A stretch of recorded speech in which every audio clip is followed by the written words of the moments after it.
Sunday, April 30th featured three National Conference teams, the Rapids, Waves, and Bison, each playing each other. The Bison and the Rapids both came in 2-0, and the Waves 1-1. So this was a big trio of games in terms of playoff positioning for each of them. First up, it was the Bison and the Waves. Gage Metzger, an early MVP candidate, he starts things out very well in the circle, gets 3 outs in 3 pitches in the first inning, although Zach Warren puts one deep in play here. Joey Hayes there at the home run line to make the catch. Next play, Aaron Adams watches that filthy slider loop all the way in and paint the logo on the strike zone. Skip into the third inning. Bison have built a sizable lead, but the Waves players keep on competing. This is Brody Lamb getting a strikeout, and then Aaron Adams making a great sliding catch to get the third out. Bottom half, Metzger keeps working through the lineup there. He's painting the tip top of the zone against Warren, and then getting Adams to bite outside on the slider there. In the fourth inning, Joey Hayes is going to take the score from 15-19 with a bases loaded home run, and the game is pretty well out of reach at this point. So in the fifth inning, the Waves put Aaron Adams in the circle, and he does pretty well throwing that curveball, only gives up a couple of runs. And then we go back to Metzger, who has a no-hitter shutout going to this point. Here he is with bases loaded and 1 out, but he secures that second out, striking out Brody Lamb. However, Zach Warren steps into the batter's box and spoils the whole thing with a bases clearing triple. Ruins Metzger's no-hitter shutout, ruins the shutout in general. This would have been Metzger's first career shutout, and a tough way for that to go down the drain. Everything he gave up was on that last hit. He only threw 6 walks, won the game in 23 total pitches.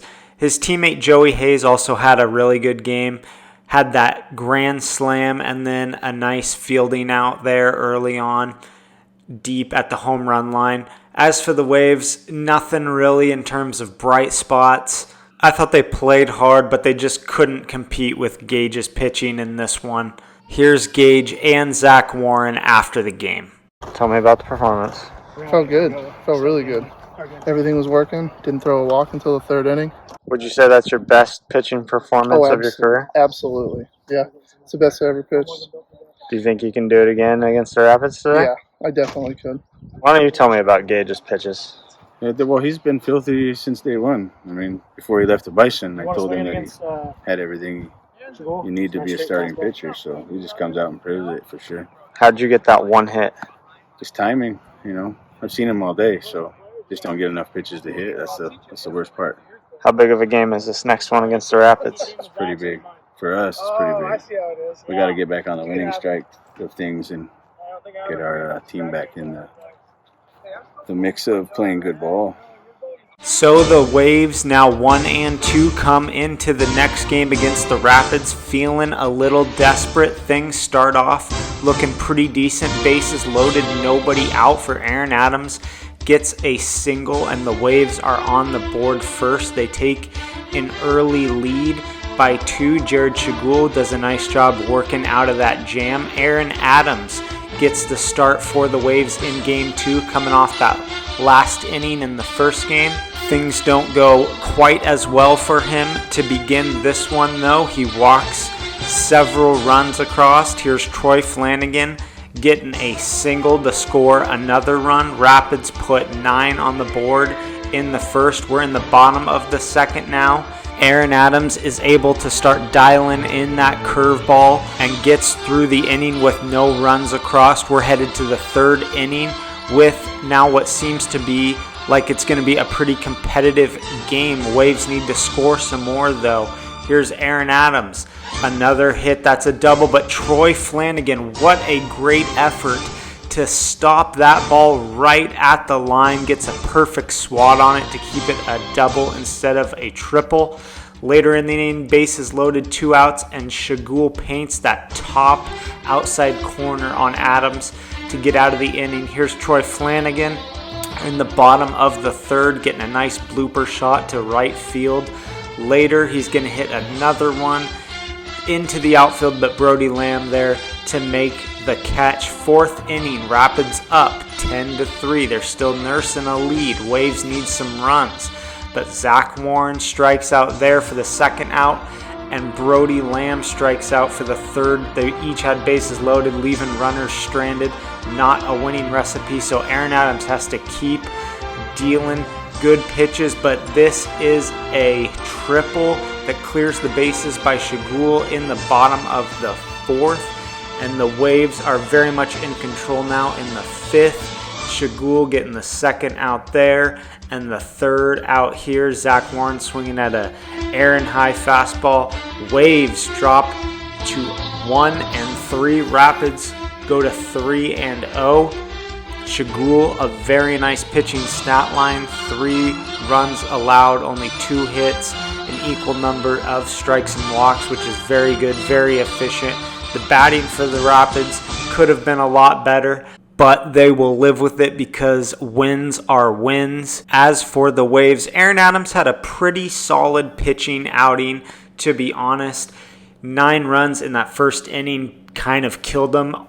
Other than that, this was a pretty competitive, close game, way closer than it looks on the final score. I think it's pretty surprising that the Waves were only able to get 2 hits off Shagul, who is a good pitcher, but is somebody that teams tend to be able to get a hold of. He's not somebody that just mows through lineups with strikeout after strikeout like Metzger or Titus or any of those guys do. He's a hittable pitcher. He's good and efficient, but he's hittable, and they only got 2 of them, which is a little concerning. Zach Warren in particular has really struggled batting this season, and the result is a lot like last season. Aaron Adams is kind of doing everything and carrying this team as best he can, but they're just not winning because it's too much for one guy to do, and he's not dominant at necessarily any one thing. Even though he's pretty good at batting, he doesn't necessarily dominate the games. So things just really haven't come together for the Waves like Nussbaum and a lot of other fans in the league were kind of hoping and thinking it would. Brody Lamb's pitching development hasn't really taken off. It's not really any better than it was last season. He's kind of struggling. So much so that they didn't even pitch him in this game. They just put him in the field. Of course, their rookie Trenton Lamb, who's Brody's brother and a very good hitter, wasn't active for this game. It probably would have helped the batting a bit. I'm not sure they would have won necessarily, though. But there's a lot of season left. The Waves are 1-3. However, after the Rapids and the Bison, there's a pretty kind of wide open field at the moment in the National Conference for that 3rd playoff spot. Of course, the Fog are probably the most talented team in the mix, but they are 0-2. So there's still opportunity for the Waves to turn things around and get in the playoffs, but they're definitely climbing uphill at this point. As for the Rapids, they're now 3-0. And up next is a matchup with the Bison, also 3-0, making this one of the biggest and most excited games of the season going into it. 1st inning, here's Metzger. 1st pitch, strikeout on Troy Flanagan. Later, bases loaded, 2 outs. He gets Shagul. No damage on the board. Bottom of the 1st. Shagul in the circle now. There's a strikeout against Joey Hayes. 2 outs, 1 on. He gets Krister Embry to strike out here. He gets through the 1st inning in just 4 pitches, so both pitchers feeling very well. However, in the 2nd inning, things start to break down for Metzger. This is the first time we've seen this all season. He starts missing the zone, losing command. 5 runs are on the board. There's another one. The Rapids are just taking what he's given them. They're up 7 in the bottom of the 2nd. Joey Hayes gets a triple, however only scores 1 run. Here's Shagul getting out of the inning against Metzger, who then breaks his bat. Here's another look at it. Just slams it into the ground, snaps that thing. It was a wooden bat that he broke. In the 3rd inning now, Rapids still have the lead. Shagul getting a single off Metzger. later in the bottom of the third inning now. This is Embry.